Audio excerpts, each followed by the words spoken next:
Welcome to the Remote Teacher Podcast. We're excited to have you here. I'm Hakea, an experienced regional, rural and remote teacher, author of children's, middle and YA books and co-creator of the Facebook group Teachers in Remote Communities Past, Present and Future, along with Carl Merrison and Lynette Gordon, and the co-owner of website The Remote Teacher. The Remote Teacher podcast and all our support platforms come from a passion to improve the experience of remote teachers and in turn create positive outcomes for our remote students and communities. You can find out more about us on www.theremoteteacher.com.au, over on our Facebook group, Teachers in Remote Communities Past, Present and Future, and of course by listening to this podcast. Now remember, you can also download these podcasts so you don't need internet access and you can listen to them wherever you need, including on your long drives out to your remote and rural communities. Please remember to like us on Facebook, on Instagram, and by signing up to our email list.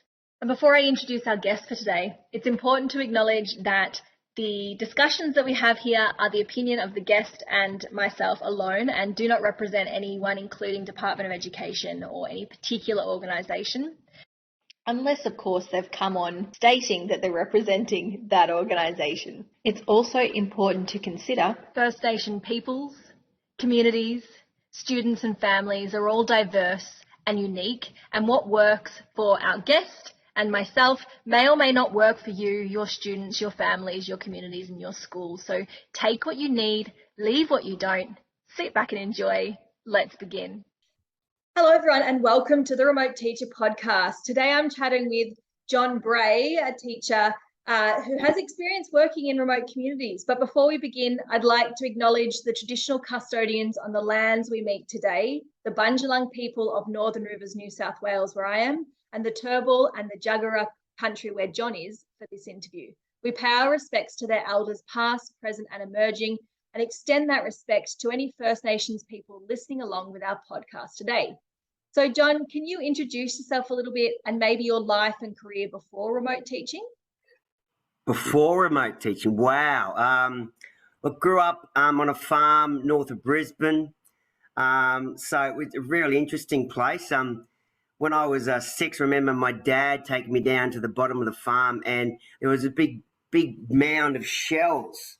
I said, "What's this, Dad?" And he said, "Well, that's a place where the Indigenous people here used to work out in the mangroves and come back and bring." And ever since then, I've been fascinated about, wow, it was very interesting. It was, I've got to say, the mound would have been at least 10 metres tall. So imagine the rich history of people going into the mangroves, bringing back, crustaceans and shells and eating. And it's still there today. And Dad said, "Whatever you do, don't tell anybody about this." I went, "Oh, okay, well," but I did. And now it's being recognised and being saved. So down there, it's great. So anyway, that was me on a farm. We grew the best tomatoes in Australia, pumpkins, things like that. And I sort of had the fortune and experience then to get into uni and do a Bachelor of Science in Australian Environmental Studies, which started my lovely, interesting career around environment and things like that. And also, I think public issues around the environment, which led to the Indigenous aspect as well. So I'm pretty lucky. Did a grad dip in between teaching because I didn't know what else to do, and ended up first year teaching out of Tara, Western Queensland, and then from there just kept going on, and all of a sudden I was the head of department down in Brisbane at a high school, and a job came up at Richmond, which is North Queensland. And I went for the job. I was deputy. I was a pod, but it was a principal job. Just it's a school up there, and I met the executive director, and after the interview, he goes, "You know what, John, you don't want that job. I've got a better job for you. How about Doomadgee?" Which is 7 hours north of Mount Isa, and here's me, this young fella with a young family, my wife, 2 little kids in nappies.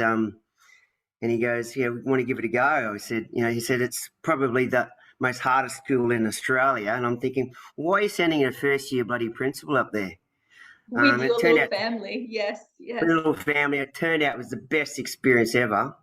So that's where sort of began my really interesting aspect around Indigenous education. So from there, back there, when I went back to Mount Isa after a couple of years, down to Tara again as a principal, went back to, that's where I met my wife actually. Back to Brisbane, a big high school in Brisbane, and then up to, you wouldn't believe it, Jabiru, Gumbalanya in the Northern Territory, where I was asked to run the first ever, it was a really interesting birth to jobs, really.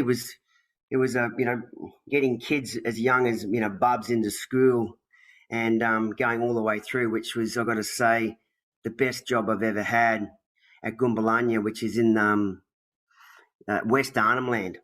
So it was really a really remote place, interesting, absolutely fascinating with the Indigenous languages there. But I came in, and that was probably the best story I've ever had, where here's me, a white fella coming in, experienced principal. Yeah, I know what to do. And there's an Indigenous lady who was running the school, Gumbalanya, Esther. And I got told, John, look, we've got to get rid of Esther. She's got to go. She's not doing the job. And here's me coming in with that white fella attitude, which, completely disregarded her background, who she was. And it was to my turmoil, But to a credit, after 3 months, we sat down under the tree, the mango tree out the front of the school, and we just spoke about what's going on. And she, to her credit, she could have walked away, turned her back, like many Indigenous women do, turn her back, go, no, he's no good, we're not going to do that. But she didn't. She took her time, and we spoke, and I've got it on tape, actually, how we communicated, and I apologised, and she apologised, and we went forth from there. And then from there, once we sort of communicated, understood each other, and then bang, we took off. Like I got another principal in. I got Esther as the principal of culture. She did all the culture work. And I got a lady in who she really knows to do all the curriculum and all the, all the running the school stuff. But Esther did everything else around getting kids to school, understanding community. And it showed community that we actually valued that. Two principals. First time we ever had two principals, an Indigenous and a non-Indigenous. First time ever. And oh my God, it took off. We set up then a board, which is all run by local Indigenous people around education. They chose teachers, chose people coming in, set the curriculum. The curriculum which follows surrounding curriculum, but 6 seasons in Kakadu, which we run. So the teaching was around 6 seasons. Attendance was low, of course, at Christmas time because the school shut. What did we do? Open the school. Dry season, everyone's out hunting and fishing, as you and I would be out there. Beautiful. That's when we have our Christmas holidays. So we changed the calendar. So that type of thing meant that I learned so much about listening and understanding. Complex issues have they're very complex issues, have multiple perspectives, and they're all valid, and you just got to listen. And we just trial things, and it's worked. So, so then from there, back to Brizzy, massive big high school, which I hated. Then up to Arakoon for a while, working for Noel, which was interesting. I won't go on about that. Back to Brizzy, another big high school. And then all of a sudden I worked for Stronger Smarter with Chris Zara. So I did a lot of work around Indigenous leadership, around leadership in Indigenous schools. Did that for 18 months, and then I got a call to go back up to Jabiru as the executive director, working for the Chief Minister's Department, because it's a mining town. It was going to shut, and they needed somebody to help sort of, transform the town from a mining town to a tourist town. So I got to say that was a great job, and I did that for 2 years, and we transformed. We worked out how it was going to, back to a national park, which was, Commonwealth owned. You've got the Northern Land Council. You've got all the Indigenous communities across the park. Bringing that together was fascinating. But that taught me a lot, again, about multiple perspectives and listening and understanding. And And the biggest issues, of course, was government wouldn't listen. So, but it's happening now. So anyway, back to Brizzy. After that, worked in the Department of Aboriginal and Torres Strait Islander Partnerships as a executive director doing local thriving communities, which is all about local decision making, which was great. Once again, I learned about how government has got a keen idea, but in order to do it, they were very frustrated that it taking so long, which I kept trying to explain about giving people time. And that's why, it worked in some places, but, in the end I got frustrated and went back to school. Principal at Warrabinda, which is West Hauraki, a wonderful, wonderful community of 38 Indigenous nations in a community complex, but we made some big inroads there. We taught science through Indigenous language there, and it was outstanding. Oh my God, it just went through the roof. So that was our language program and our science program, and it just made so much sense. It's just it gives you goosebumps now just thinking about what we did. It's all community control. I set up a board again, which. And the people there were saying, what do you mean we can decide what we want to do in the school? Of course you can. This is not my school. I report to you. I'm the CEO and you're the board members. Oh, you tell me, So, and that took a lot of time. And I learned another thing. What I learned from Goombalanya about it's not about having who's on the board. It's actually having family members, which means you don't have to come to this meeting. You send a family members. You go back and talk. So the board was made up of probably 20 family members, but I would see different members every time, and that's okay. That's how your board should be run. And from there, back now to a green leafy suburb school in Brisbane, which is an interesting place, complex. They think they know what they were doing, but now Indigenous numbers are rising there, but it's still very complex, and I'm sort of itching to get back to community. My wife is too, but we'll take our time and we'll fix this place up and then go. So that's me. Very short. Wow, Bo. What a huge adventure. And I loved the story of how that interest was piqued back in the shell middens and how your path was kind of always going to be environmental science and finding that path into education. There was so much there to unpack. Wow, what a career you've had and what an adventure you've had. That two-way science, that Bubs to Jobs program, I think anyone would love to know more about that. And if they do, how do they find out more about a program back then? Email me, and it's still going today up in Goombalanya, but email me. You'll put my email out. Yep, I'll put it in the show notes if you like. Yes, that'd be great. Yeah, no problem at all. And I think, and it's a sort of thing that needs to be done with community, not for community. That's what I learned. So you do things with people, not for people, and that's the big thing. And people can also contact you about Six Seasons and the two-way science initiatives that you worked on. Absolutely, yeah. You think about two-way science, you could do anything else. The art program. Oh my God, it's you can. And we did, at Goombalanya, we did every Friday was Culture Day, so no English it was all culture, every Friday, which meant that and kids came to school on a Friday, which they used to finish school at 1 o'clock on a Friday. So turned out school started finishing at 5 because everyone's there. Yes. The point you touched on about Esther and that the Department of Education didn't value her or didn't see her value. And then it wasn't about the value, it was about the role and the expectations of the role. So finding the right role that really valued her cultural knowledge, her connection to community, the role that she could play in shaping the school, but not from that paperwork elements. Yep. And that's a fascinating, me thinking back now about, I was in that, when you lose yourself in the role, authentic human interaction is impossible. And I was in that role. I was college director and bang, this is what we have to do. And it wasn't until I did a course with actually Esther's cousin, and we went away for 3 days, and it sort of hit me in the face. We did a cultures of collaboration, and it hit me in the face. I remember the time, I went, holy bloody hell, here's me sitting there and I just realised I was in this white fella world of, coming in, and that sort of changed my attitude. I said, Esther, let's work together. And we did. But I could see how the department sees that, and they're slowly changing, but it's very difficult because it depends on who's running and me being involved in government, you can see how different initiatives start, and it may not match community, but it could. It's got to be a different way. So, well, and you're talking a little bit about you being kind of like the tool to make things work as well by listening to community and going with a community initiative, whereas you're just being the tool to make that happen.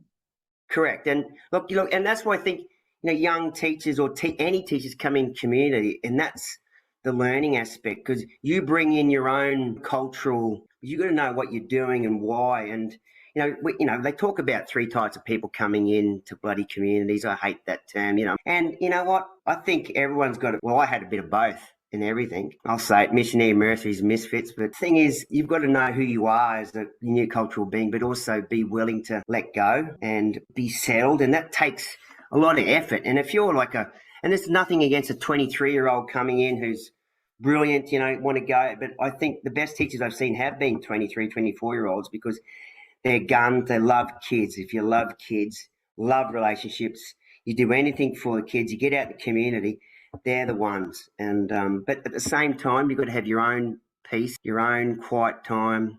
You've got to get away, that type of thing. And you were talking about this yourself as a cultural being. In our little discussion around what we could talk about today, you said sometimes people forget that cultural background and forget to share their stories and kind of don't think about the lens through which they're looking through. Did you want to talk a little bit about that? Yeah, oh, that's one, and exactly right. Look, and I've witnessed it where it's almost like people come in and they lose who they are, and all of a sudden they want to be part of community. They're not Indigenous. They want to be Indigenous. Oh, this is me. And, local people want to know who you are. Who's your family? Where are they from? Tell me about your life. It's very unique. And I think if you lose yourself in that role, you then lose who you are and what you're doing. So you've got to be really self-conscious. And I think that self-conscious, you need to practice that and understand that. And it's a dangerous situation. And the reason why it's dangerous is because it does affect professionally. As a teacher, you are there to teach. Number one, let's remember that you're there to teach. Yes. Number two, and then there comes all the relationship side of things.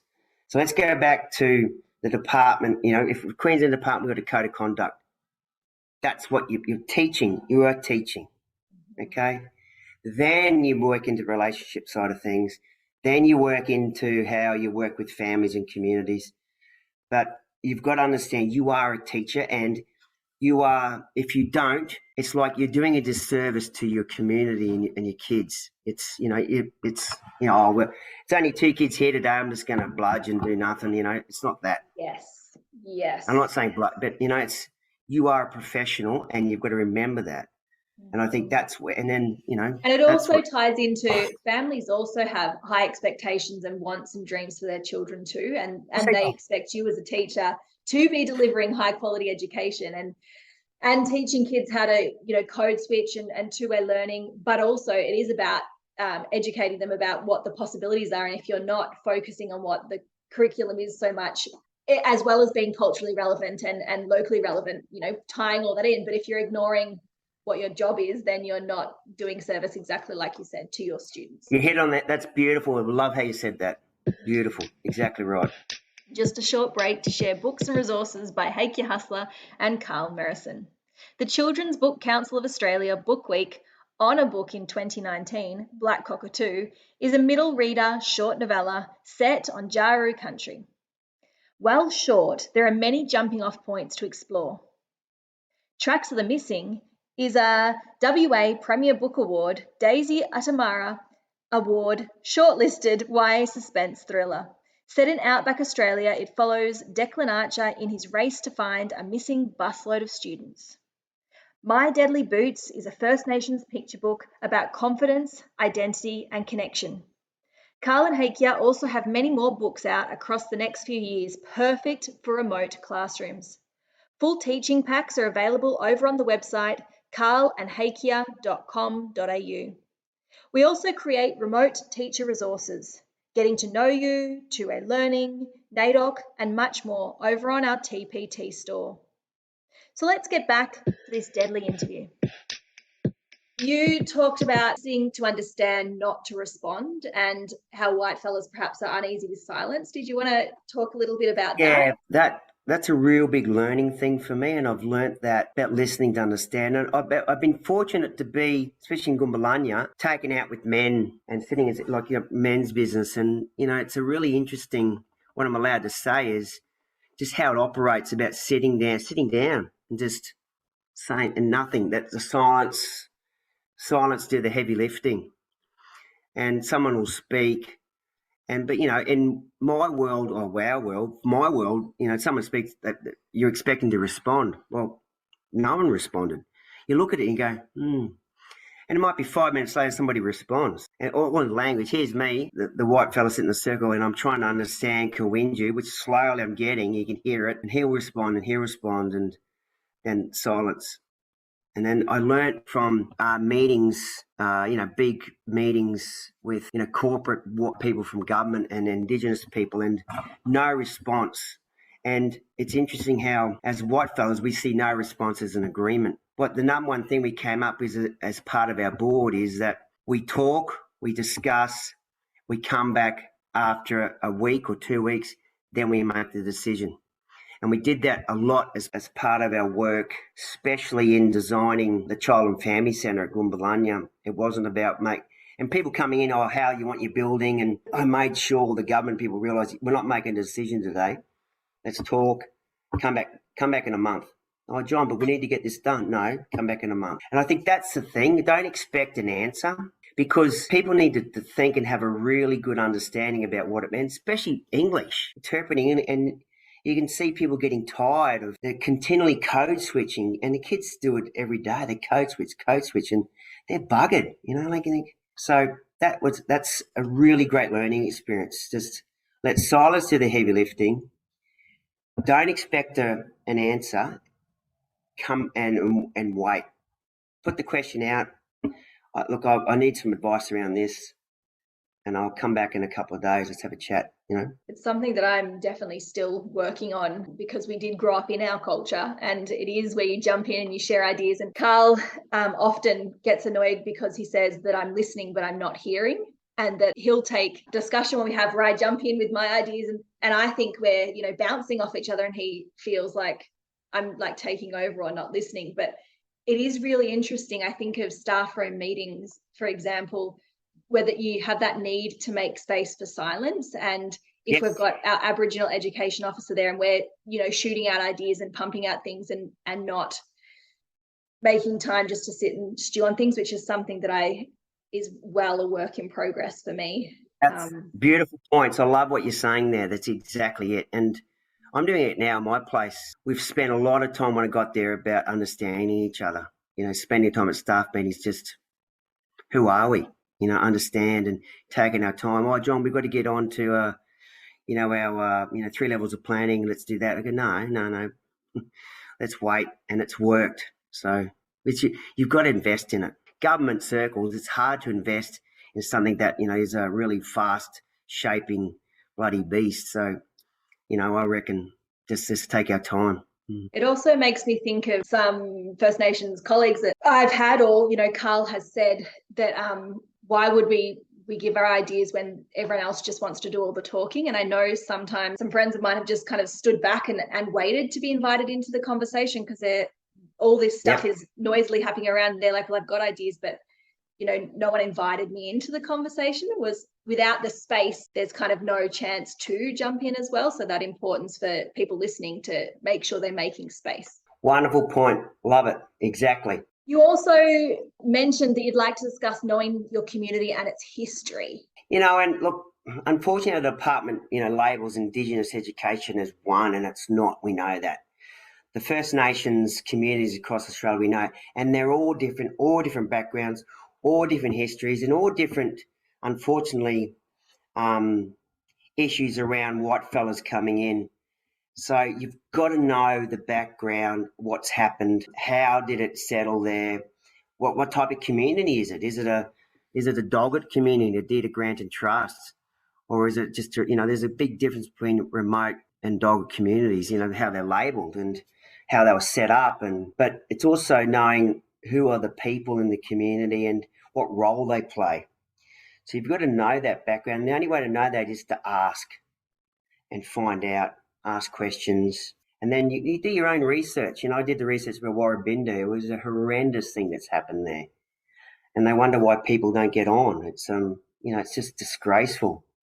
But at the same time, it's a bustling community that's going on, and you've still got traditional owners there, but you've got another 52 different nations there actually. And what happened, how they walked, they had to walk 300 kilometres back in the early 30s to that community. It's, you got to know that. And then you understand the trauma, and that's that trauma that we know we talk about. Even the kids today and families, all their grandparents, they went through trauma. That's a adverse childhood event. When you're a 4-year-old walking, that's an adverse childhood event, ACE. And all the research knows if there's at least 3 ACEs as a kid between 0 and 3, we know there's huge disadvantage that's coming. And we know in Indigenous communities, ACEs are there. So as a teacher, you've got to understand then why all of a sudden a kid will get up and go bang. And it's understanding the behaviour, not reacting to the behaviour, understanding it, and then how do we deal with it? And that's that. And that's how we do a lot of work around brain health. Yeah, it's got to be called brain health and understanding the brain and get kids understanding what's going on with their amygdalas. We call it miggies.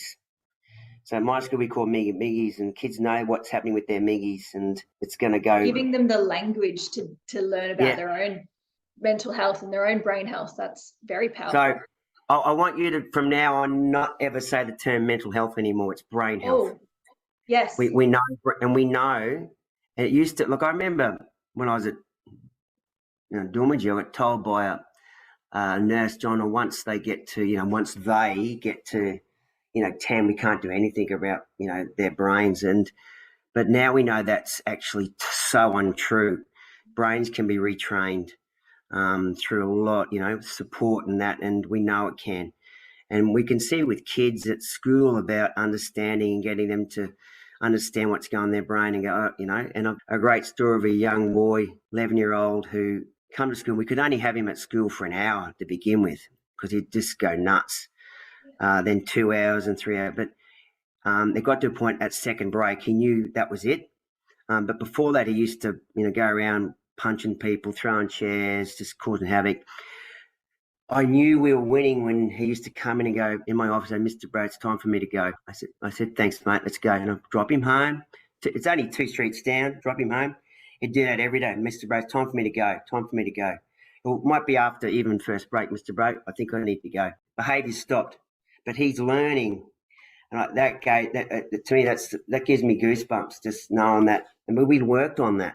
Often there's this pressure to up attendance. So we're trying to keep kids that aren't, no longer need to be in the classroom. We want to keep kids there for the whole day. There's this push, but partial attendance plans and empowering young people to know when they're done is so important, because they're experiencing success for the time that they're there. They're feeling empowered. You're giving them the language to explain their feelings and their emotions. And departmental rules. No, we got to get permission of parent. The parent will go, yep. Yes. When he wants to go, I give permission for him to go. So you're covered. Yes. Yeah, because there's all these other legal things we know. Of course. And I think that's the thing. If you've got your 100% game face on and you're ready to have a go at that, you'll make the time to do that. And we did that. Yes. So you've got to have administration staff that are willing to give that a go as well. Of course. And it's not breaking the law. Knowing that they're safe where they're going to. But then we've also got programs like Clontarf or Shooting Stars, or I'm not sure, the Queensland ones that also provide that alternative Kathy space. Freeman Foundation. Yeah. In Goombalanya, we were the first remote school to have Clontarf, and Jabiru. It was great. Yeah. Yes. But, and it just provides that alternative space for those kids like the 11-year-old, if home isn't the solution, or we still do want to keep them in a space that's, that education mentoring space. There are other places where we could chat so much, but I think that ECEs, when people will go on to learn more about trauma-informed teaching, but when it happens between birth and 3, they're often not triggers that students are aware of themselves. It might be this feeling or this, sensation in their body that's peaked and they themselves don't know what's, triggering them. So something to be aware of as well. And it's frustrating as a teacher knowing, I wish we could, and that's where we know we need to spend a lot more money in government around 0 to 3, and we know that. But even after that, we know kids are involved in ACEs. Even watching a family member pass away, that's an ACE. Yeah. So that's the sort of stuff. Fights in the community. That's an ACE. All those type of things.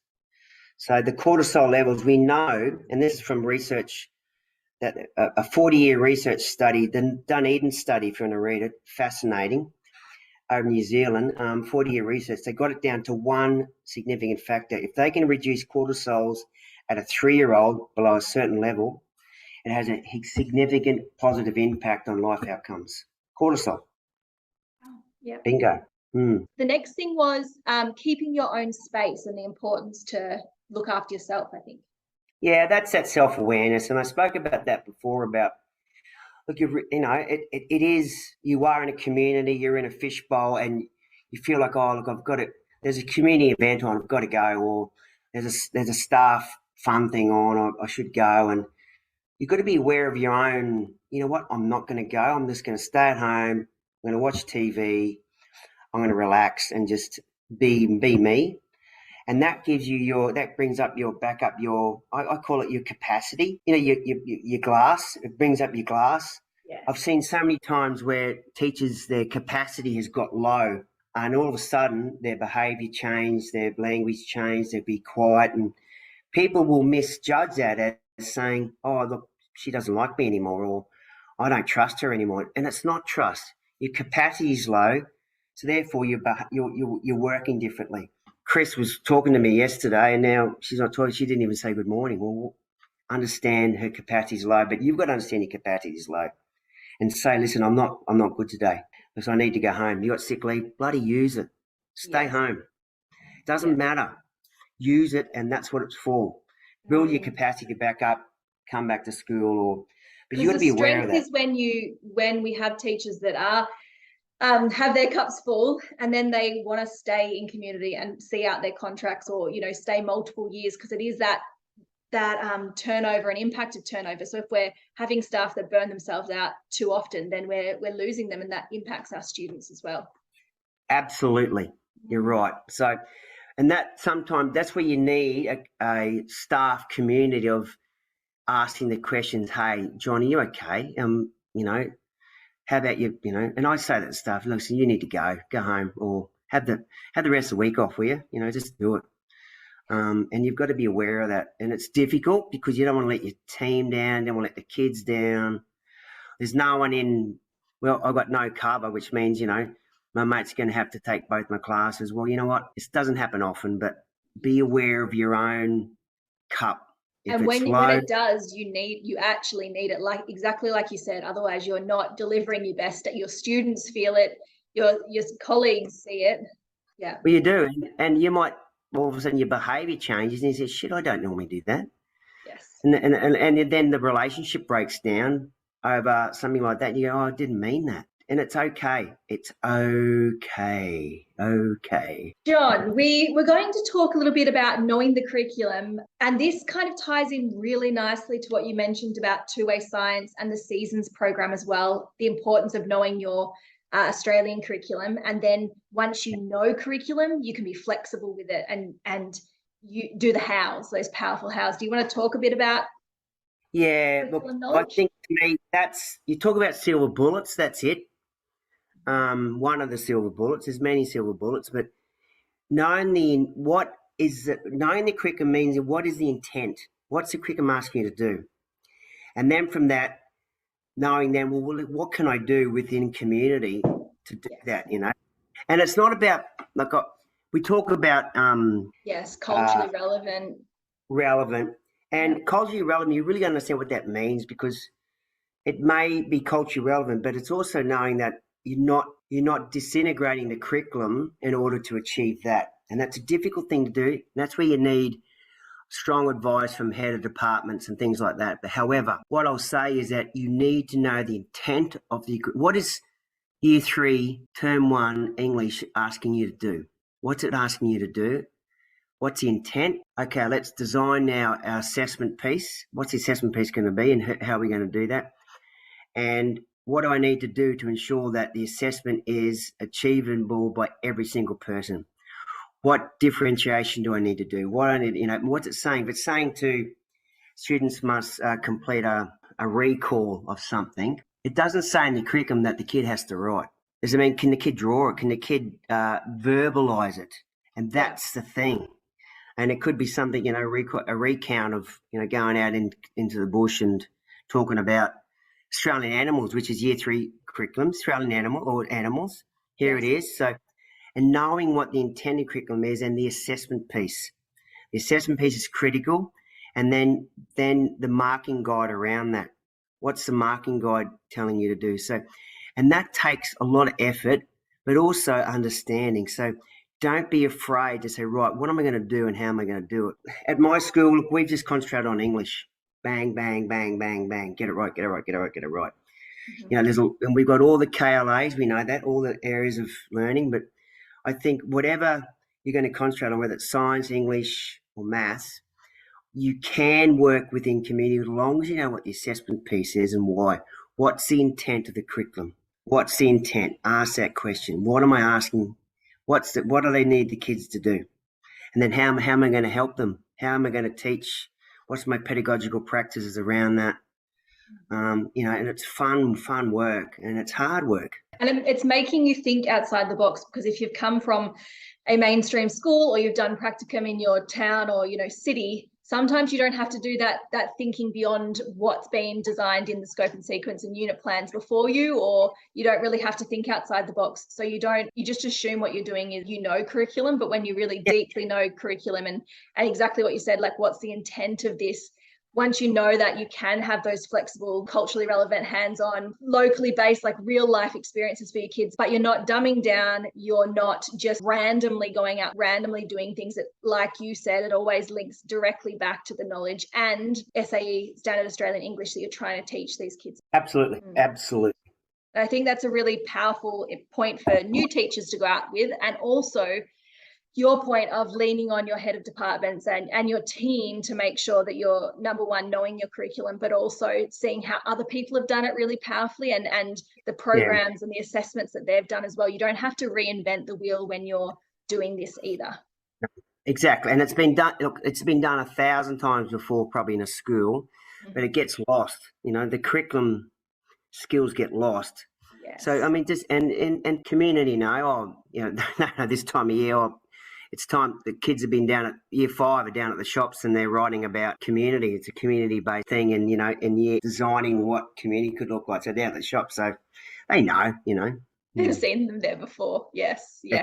And I think that idea of curriculum, or not curriculum, but ideas getting lost with the high turnover of staff as well, highlights that not only community know, but your First Nations educators have bbeen through many teachers before you and have seen some of the things that work. Your assistant teachers, teacher aides are the number one. They are gold. Treat them like and there's a big turnover, but it's getting better because now teacher aides are being treated like bloody teachers, and they're getting permanency. So they are gold, and that relationship is critical, and don't underestimate it. And, that's the thing. That's your input. Yeah. Design together with your teacher aide. Bring them in. Let's do this together. What's our unit planning? And when you've done that together, you're more likely to have them, teaching a small group, or you teach another small group, or team teaching together, or doing that two-way learning too. Exactly. Mm. You also spoke about being aware of staff room awfulization. Did you want to speak about that? It happens. And when I say awfulize things, you sit down in the staff room, bloody hell. I can't believe, Rico has done this again. And, did you see Rico's mum down the shop on Saturday? Oh, my God, she was pissed. I'm sick of this place, or that awfulization has a huge impact on other people. Be aware. And that staff room conversation, to me, look, I get really upset when I hear it. I understand it, but the awfulization makes it no better, doesn't help you. But more importantly, Sally sitting next to me over there, who's been here for 3 weeks, she goes, oh shit, what am I, and then all of a sudden the awfulization becomes what we do here in the staff room. It's a safe place to go. But you've got teacher aide sitting over here who's hearing, that's actually my cousin you're talking about there. Or that's that. So don't awfulize. Yes. Don't awfulize. Simple as that. Just be aware of what, you're pissed off. Go do it at home somewhere, or just be aware, what are you pissed off at? To me, that's really been, and I see it often. And it brings the staff culture down when we focus on the negatives. And I've seen where young teachers have reversed that because, in one of my schools, an older teacher who'd been there 10 years was an awfuler. And the young teachers went bang, opposite. And he was like over here. And our young, beautiful teachers, in their second, third, fourth year were the gold, how much they love community, boom. So he was the outsider, which was great. At first he was you don't want that kid, or that kid's, we got to think of that family, they're terrible, so. And that's creating, when a child comes to us with like the baggage already, people telling us that this child will be hard, and then some people might be afraid to try new things, or they already label him. They label him awful picture, which is detrimental to everyone. I think it also highlights the need to have your places where you do let off steam. So whether that's your counsellor from back home that you stay in contact with, or a school counsellor that you touch base with. But it's also important to be like solution focused. It's okay to let it out and that it's hard. But then what can I do? Is it my way of perceiving things? How can I improve this relationship with this kid that I'm having a really tough time with? Yeah, you're right. And you've got to have that. And that takes a lot of self-awareness around that. And it's tough because you do lose yourself sometimes, but that's self-aware. And it's okay, but self-aware. Anything else you would like to talk about in regards to remote leadership or remote recruitment? Both leadership and teaching. I think it's the best opportunity you can do. When you come to know why you're going. What am I? Is it I'm there? Why am I there? But also be open to it's going to be different, and it's okay. If you're a white fella in the middle of Brisbane or Sydney or whatever, or where you are, in a community and you're going, you mightn't have seen what do you call an Indigenous person? Oh, I've never seen an Indigenous person. Well, guess what? You probably have. You probably have a lot, but you're just not aware of it. Come in the community, and then all of a sudden your perception is, Indigenous people are all black skin. Well, actually, you know what? Indigenous people are multi variations of everything that's good, but you come to community that may have a first language which you don't know. You are then the outsider, or even Aboriginal English. Aboriginal English is recognised as a language. So kids are code switching all the time. So just be aware. Just come in and have the best time. Be positive, and kids will love you. Kids love you. They go home. They sit in the shop, miss, how are you? And you go over, say hello to the mum, and the mum will go, listen, we're having a barbecue this afternoon with family. You come round. And so go round, just listen and listen and watch. It's fun. It's really fun. And the other thing is culturally learning in the community. Like at Goombalanya, the rich history, in Jabiru, 20 k's out of town, they've found the longest existing community-based Indigenous place, which is 60,000 years old, 20 k's out of town on the road. So we get our teachers and kids going out to visit the site where they've, the archaeologists have done it. And we go, this is the longest living evidence of Indigenous people in Australia. And then you talk to kids, why are we living here? Well, look at the beautiful wetlands out there, all the fish, everything. That's why, people are living here, John, you would have been in your element as someone who studied environmental science and enjoyed all that environment stuff. Well, it was just fascinating where communities live and why. And you go, well, of course you're going to live here. Yes. Especially after the wet season, there's all the food, and then at dry season, then you move upland. The people in Goombalanya are stone country people. There's all stone country, but the wetlands are surrounded. So. But you get to know that, you listen to people, you go out in country and you become engaged in it. And get dirty. I say get dirty. Great advice. Thank you so much for your time today, John. You're a wealth of knowledge and I've enjoyed chatting with you. Anytime. Look, I really love what you're doing, and I think this type of thing is a game changer as well for teachers. So I think what you're doing, I really think it should be more promoted, and it's a wonderful opportunity and you're providing. So, and I'm happy to help anytime, whatever you need, and help with people listening. And good luck to those going into community this year. It's not luck; it's about having fun. Indeed, Get in there, life-changing. It's have changed a both crack. our lives. Oh, of course, have a crack. Have a crack, have a go, and love it. Each podcast episode, we also try and highlight or spotlight or do a shout out for amazing businesses, organisations, groups and services that are working in remote communities. This could be run or owned by First Nations people, or services that regularly are committed to going into remote communities and listening and working with First Nations people. So here is our shout out and spotlight for this episode. Picking up from John's lead, I'd like to talk with you about the Two-Way Science Education Facebook group. So if you search Two-Way Science, you'll find it on there. And the facilitators, Felicity Harris, Cam Hu, Dave Braun, Fiona Webb and Rita Lusted are up on there to help everyone with their two-way science questions. But they're also sharing heaps of amazing ideas and examples of work that's working out across communities all around Australia, but in particular WA. The Two-Way Science Education Group's About page says, Two-Way Science supports remote Indigenous schools and communities to develop integrated learning programs connecting the First Nations science knowledge of local community with the science curriculum.